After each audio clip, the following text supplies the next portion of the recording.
Man has hunted since the beginning of time.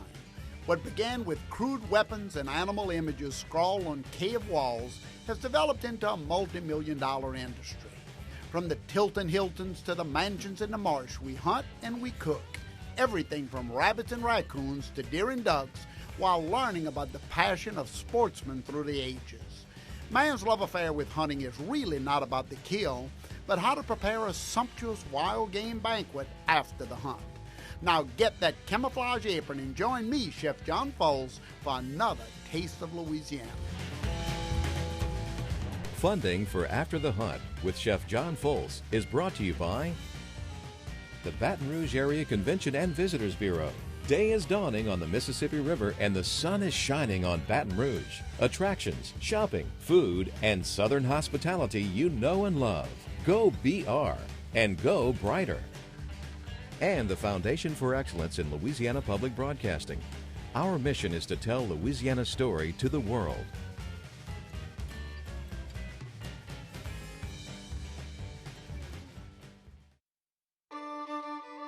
And by the Louisiana Department of Culture, Recreation, and Tourism.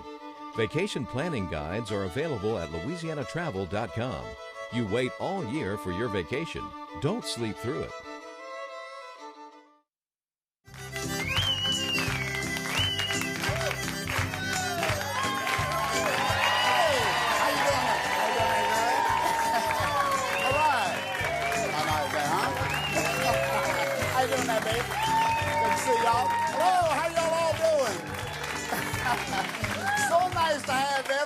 Here. Thanks so much for joining me in Sportsman's Paradise for another edition of A Taste of Louisiana. I am so excited to have all of you here in the studio with us, as well as all of you. You see, I'm pointing with my knife back home across the country.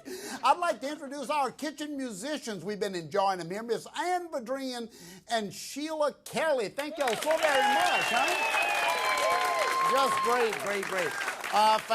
Fantastic, and I love the coveralls. Thank y'all so very much. Y'all, today we're talking about the Three Little Pigs, not the children's story. I mean my one-of-a-kind hunting knife designed by Kermit Laurent of LaPlace, Louisiana, with a scrimshaw design of three little wild boars on the handle. And of course, y'all, we're also talking about my Mark Fox original from Poverty Point with its deer antler handles and of course the flint rock blade. I've come to learn that hunters throughout the ages, from cavemen to sportsmen today, value their knives, collect them, pass them down as heirlooms. So let's take a look at the history of knives. Cave drawings show not only tools of the hunt, but also the importance of the hunt for survival. We see the animals that ancient man pursued and the tools he used to harvest that game. Spears, knives, bows, and arrows were used by early hunters from ancient Egypt to Asia, from Europe to North America. While the prey and materials available varied from continent to continent, the tools are remarkably the same. Throughout history, hunting knives range from small, sharp skinning knives to curved short swords.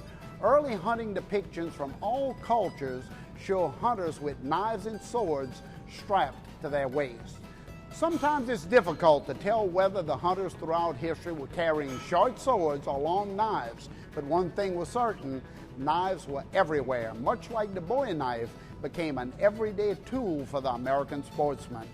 They refer to every knife now that's a large knife that was made during that period, and even nowadays, as a Bowie knife.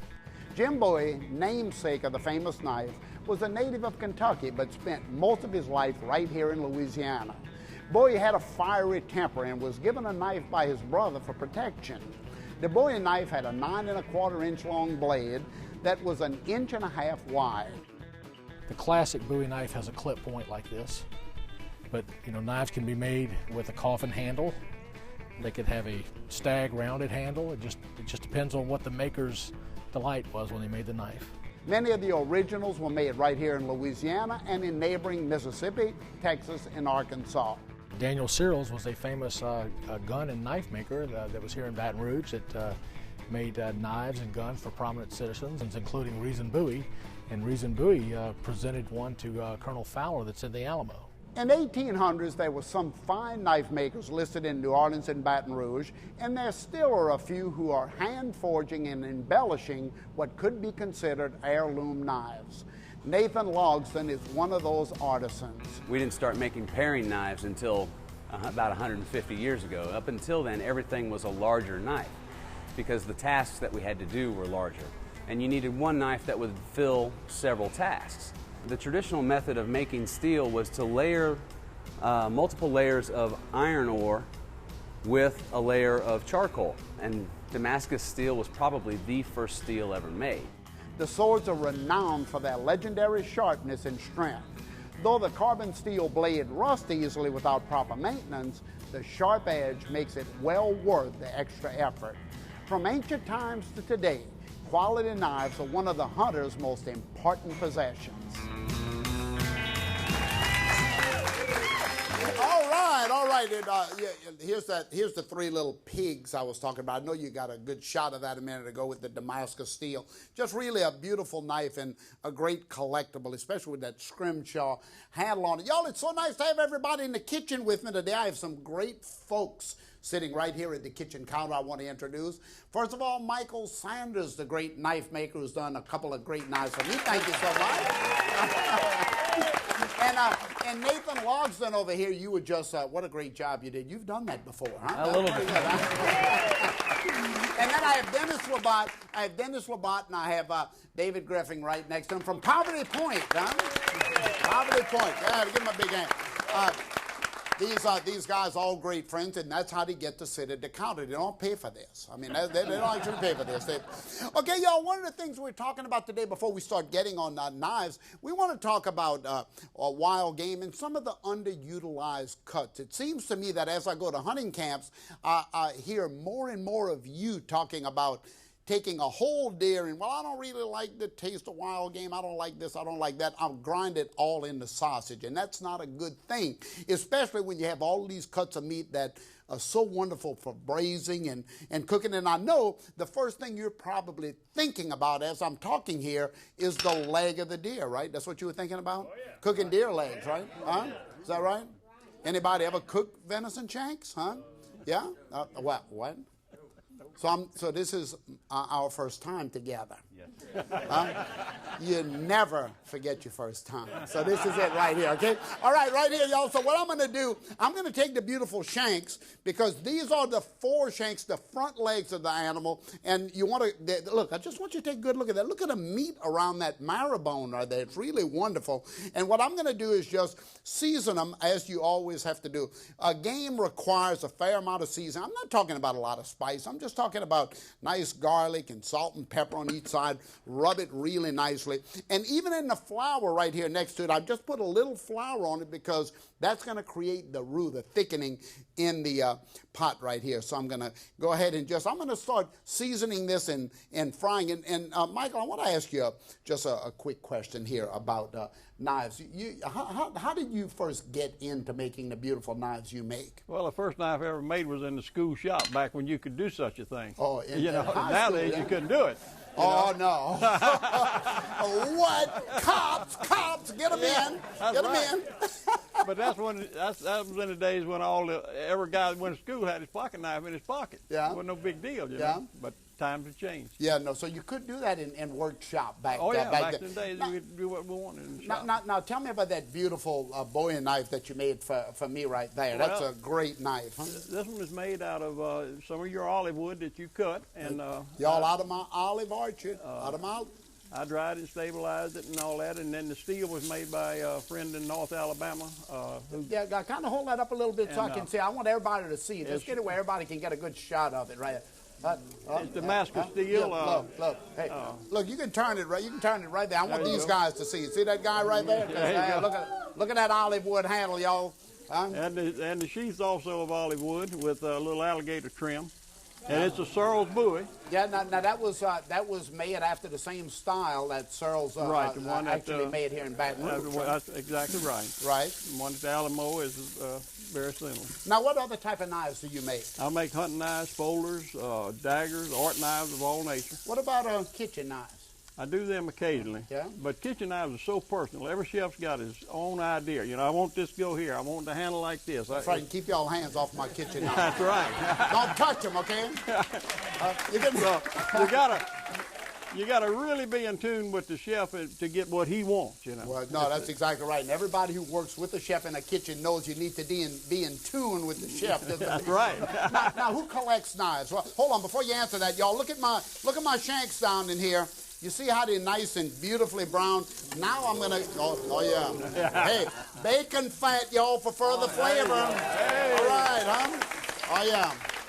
Bacon fat. You know what we say with all this? Sometimes we'll put so much fat in the pot, yes, we die, but with a smile on our face, right? We die with a smile on our face, so don't worry about that. Okay, now what? Oh, you're going to smell that bacon in a minute.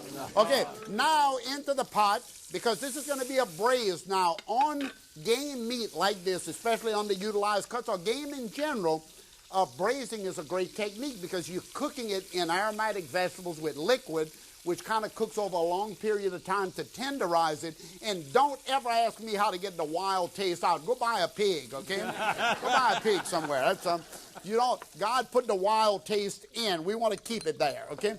Now, look at all the vegetables that's going to go into it right here. Oh, yeah. Oh, yeah. Onions, carrots. I put the garlic in already. Y'all with me here? Because all of these beautiful vegetables will go ahead and smother. The word étouffer, from the French word to smother, is exactly what we're doing here. We're basically étouffing this the shanks. Now, who collects knives? I mean, who comes up to you and say, look, I have a great knife collection. I want to buy one of yours. Who does it? A lot of different people from all walks of life as knife collectors. But mostly it's people that hunt and fish and stuff like that. But there are a few that just collect knives for the sake of collecting art knives. Right, and just build that collections. And, right. And right. Is it a pretty, is there value in collecting knives as you sell them? Right. Well, I guess the value comes at what you charge to make them. Well, that's true. And then, you know, there's a lot. That's true. Huh? But that is true. No, but it is the art. You're an artist, and you're making a special piece for a customer, and right. And the that's value kind of work I in. like to do. I like to work on special projects. Well, you make beautiful knives, and I know you have some there. Okay, y'all. Now we're going to go into this with the stock. This is a game stock, right here, and I'm going to put just enough stock in it to bring the level of liquid up to the top of the shanks. I'm going to put a lid on top of this. I can put a little bit more flavor right down in here with salt. I'm going to add tomatoes to it because tomatoes, this is a wonderful acid. Oh, yeah. Oh, yeah. Well, you know what tomatoes add great flavor. I'm going to put a lid on top of this.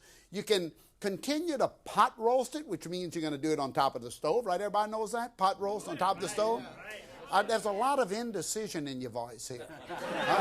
I want you to say yes. There you go. Okay, that's pot roasting. Now, if you go into the oven, of course, that's oven braising, and you're going to have that nice, wonderful flavor. Bring it to a rolling boil. When you put a pot in the oven, always make sure it's boiling on the stove top first, because if you put it in the oven cold liquid, it's going to take an hour and a half off of your time just to bring the liquid up to heat. Right? Got that? Isn't that the greatest tip you've heard today? Yeah. Anyway, y'all, this is what it looks like when it's done. I want you to look right here at this beautiful plate. Right there, you see that right there? Right there on the counter. Just absolutely gorgeous. And I'm going to use my 3 little pigs to kind of look how tender that is right there. Oh, absolutely beautiful. Well, y'all, talking about venison, a couple of months ago, I actually went out to Poverty Point and cooked a deer roast underground in an oven that was done made 2,000 years before Jesus walked the earth. Let's take a look at that. We're here at Poverty Point Park with David Griffin. And David, tell us a little bit about where we are before I tell them what we're doing. Right now we're on, of course, Poverty Point State Historic Site, which dates from 1600 to 1100 BC. In the 1950s, they found these unusual objects in earth oven pits through archaeological investigations. And right now, of course, we're going to try to do a demonstrate how this cooking process took place. So these are in-ground ovens created by Native Americans thousands of years ago, a couple thousand years before Christ, and they had already mastered the art of creating these stones from river clay, heating them to almost a ceramic surface, and then heating them in wood fires, as we've seen, to create the heat of the oven, right? Yes, sir. And each of those stones, different shapes, carry different BTUs. Yes, sir. So our experiment today is to cook us a venison roast, and I'm going to season it first. Now, salt would have been something that the Native Americans had even that long ago. Most for probably. preservation. Yeah. Yes. We don't know for sure, but Not for certain, but we do believe that they had access to it. now you've actually weaved a cattail mat here, and you're going to tie it for me. Yes, sir. This is a cattail that would have protected the meat, so just make a nice bow. You don't even have to be fancy. And now the stones are in the hole. How hot is that hole right now? We're probably looking at a good 600, 700 degrees. So what we'll do now, we cover the first piece of fire, the first layer with a mat. We're going to go in with the meat, just right on in. Now the salt and all would be permeating the meat right now, and Yes. of course the wild onions. This is the second one. Now we're going to go on top of here with coal. There we go with the hot stones, right? Yes, sir. So you just keep pulling them in. I'm going to get a thermometer just for our experiment here, and I'm going to go right down into the center of that roast, so that we can watch the temperature as we go. Okay, so David, it's been in for what, about 16 hours now? Yes, sir. And it's 88 degrees. Okay, it's 88 degrees right here. And I think we got up to a high at about 175 or so before we left last night. Yes, sir. Okay, why don't we go ahead and dig it up, see what we have. I'm gonna keep my hands clean so I could cut it. Yes, sir. Okay, good. I want you to take a look at that roast. Absolutely beautiful.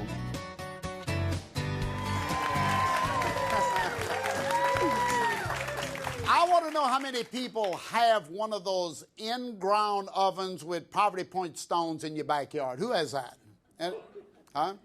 If you would like to buy one, I am the local distributor for that. And I actually go through Boy Outfitters. They're the ones who actually handle it for me. So I'll just bring a load of dirt out there and you just shovel it out for me.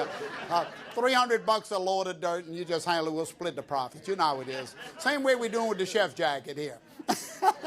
Anyway, y'all, we have to talk more about that in just a minute. And then, of course, I have to talk to Nathan. But first of all, y'all, we're talking about underutilized cuts.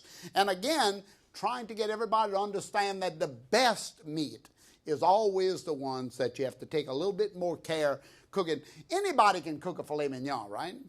Huh? I take it that half of you don't know what filet mignon is, huh? Judging from the response I just got, filet mignon, what's he talking about, huh? But anyway, the braised cuts, the ones that you have to put in a pot and cook for a while and put sauce and stock on top of them, those are the ones that you bring the flavor out of, and that's why I love these cuts. I'm using a round steak here today of venison, and I've cut some little pieces out, and I've pounded it with this nice little hammer here. See this little hammer with the, just to kind of tenderize it a little bit, even though it's going to tenderize in liquid. So what I'm going to do first of all is to season it as we always do. And you know, game meat needs a little extra seasoning, right? A little bit, oh yeah, just a little bit extra. Don't be bashful. It takes a long time to cook. You're putting a lot of liquid in the pot, so it's going to take a little while. Longer to cook, it needs a little bit more seasoning. Now I'm going to use my 1918, everybody was asking me about this, 1918 Model A oil bottle. Oh yeah, I'm lucky to still drive a 1918 Model A. Back and forth, things are looking better for the family though. But until that time, we're going to continue to drive that old car and use the oil bottles here. So now I'm going to put a little bit flour, just a little bit. You don't want glue in the pot. You know how when you put too much flour on something, it just kind of cakes up? Y'all with me? Oh, yeah, well, you know. Yeah, I've eaten at some of your houses. I know. I don't say anything, but you probably can tell from what I left on my plate, right? Huh? I tell you what, I've moved more round steak around a plate than you can shake a stick at it. How you like the round steak? Oh, good, very good. All right, so we have the meat nice and nice and floured up here and seasoned with salt and pepper. I have my oil in the cast iron pot heating. I'm going to drop it in here. Now, Nathan. Yes. My favorite local knife maker from Baton Rouge here. Now, how did you were telling me you went to knife school. I didn't really know there was a knife school. I thought you apprenticed somewhere along the way, but tell me about that knife school. Well, basically, there's a very famous knife maker by the name of Bill Moran who did a lot for custom knife making, and when he started getting old and couldn't keep it up anymore, a lot of his friends started this memorial school for him. So it's kind of like a continuing education thing. It's not 6 months or 3 months. It's usually a 2-week class, 80 hours, and you learn how to forge your blades, grind your blades, heat treat, and then whatever else you're going to do with them design-wise is up to you. We took a trip over to your shop and watched you actually hammering out the metal and sticking it into that forge. That forge. That was just really. Yeah, I bet you wish you had an oven that fast. Yeah, huh? I wish I had an oven. That in-ground oven is fast, y'all, but it's not a forge. Anyway, so what did you bring for us to look at today? I brought you a little treat with some olive wood from your orchard on it. Oh, all right. Look at that, huh? Now that's a knife. Y'all, so this is the one you were actually making That's that day. the one you were holding in your hand at the shop. I want y'all to take a look at this. And the good news about this, it doubles as a weapon or a kitchen tool, either one. The good now this could be you could open an automobile if you should lose your key. Really go with that too. I like but in the old days it wasn't uncommon to carry knives of one size you were mentioning, right? Of course not. So is this mine, or can I just hold it for that one's yours. This is mine, y'all. It's mine, huh? Look at that, huh? Isn't that gorgeous? Thank you so much. Thank you so very much. Look at here. I got knives all over the place here. Look at that, y'all. Knives. I could never get back into high school. Never. They wouldn't let me in. This is a gorgeous piece. Okay, so y'all, now I want you to take a look at the grillades. Grillades from the French word to grill or griller on the bottom of the pot where the drippings form the color. Now what I'm going to do is put some salted pork in here. Yeah, salted. Oh, yeah. Wild boar salted pork, y'all. Oh, yeah, this is all about cooking wild today. Now I'm going to take my big platter back up to the thing and look at the colors again in here. I want you to take a look. Because, again, it's all about the wonderful, this almost looks like a Mardi Gras parade in Louisiana, all this beautiful color and confetti look. I have some tomatoes going into here. The salt pork is going to give it great flavor. I'm going to add a little bit tomato to it like this and just blend all of that into it. Again, you can see just how much other flavored vegetables are going into this dish, because this is what you want to do with game. Add, just kind of pile on flavors, and you're going to find out that there's some really fantastic taste coming out of these cast iron pots.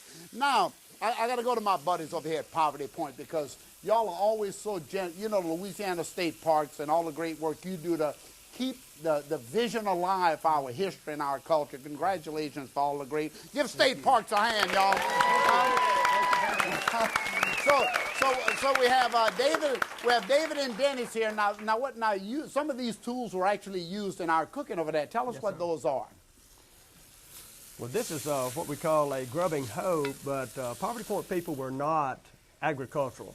They did not have gardens, they did not grow crops, but we believe for digging out the cooking pits, digging the dirt loose to move the dirt to build the mounds at the site, and there's a lot of evidence where these people were actually digging roots and eating roots. And eating roots. Yes, sir. Now what about the stones? I know we talked about the stones a minute ago, but when were they first discovered?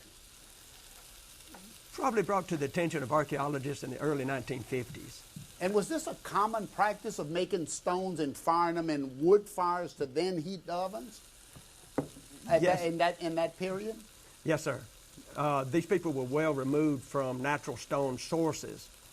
Usually when archaic people were near a stone source, they would use the natural rock for the heating elements in the earth oven. But these are substitutes that they would use. They just made them out of the earth. Farm them right out of the river mud. And, That's it.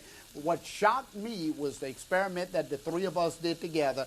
The temperature of those in-ground ovens, y'all, you'll never believe it, up to 1,400 degrees Fahrenheit, right? Yes, sir. Visit Poverty Point, North Louisiana, y'all. It's a great, great place right north of Delhi, Louisiana. And y'all, thank y'all so much for everything y'all do for us. Welcome. All right, now, all right, y'all, I'm going to serve up the grillades. You ready?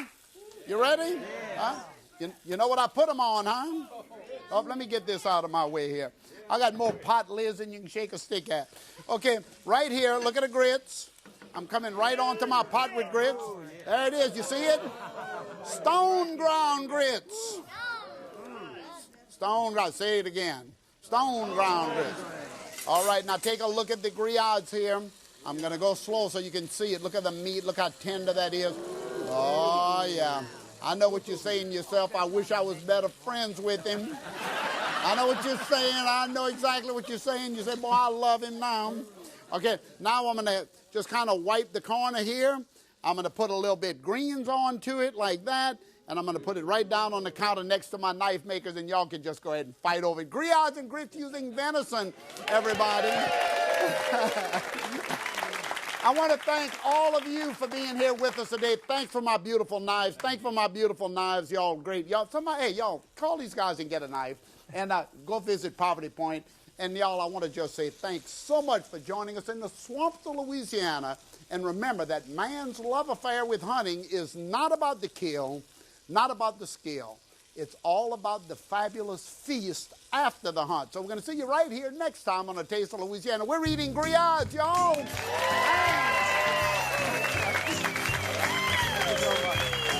To purchase the After the Hunt cookbook by Chef John Folse and After the Hunt t-shirt or program DVD, call the number on your screen. Let me get something for y'all to eat here. All right, okay. Here's what I got for you. I got to get you a little grits first. Oh, yeah, there it is right there, huh? Give you a little piece of meat. First, right there. Okay. All right. Y'all ready? You ready for some? All right. See if I can get y'all a little spoon. Do I have any? I'm not in trouble. I don't know. I have to get y'all something, man. I thought they were here. Well, hold on. I got something right here. Funding for After the Hunt with Chef John Folse is brought to you by the Baton Rouge Area Convention and Visitors Bureau. Day is dawning on the Mississippi River and the sun is shining on Baton Rouge. Attractions, shopping, food, and Southern hospitality you know and love. Go BR and go brighter. And the Foundation for Excellence in Louisiana Public Broadcasting. Our mission is to tell Louisiana's story to the world.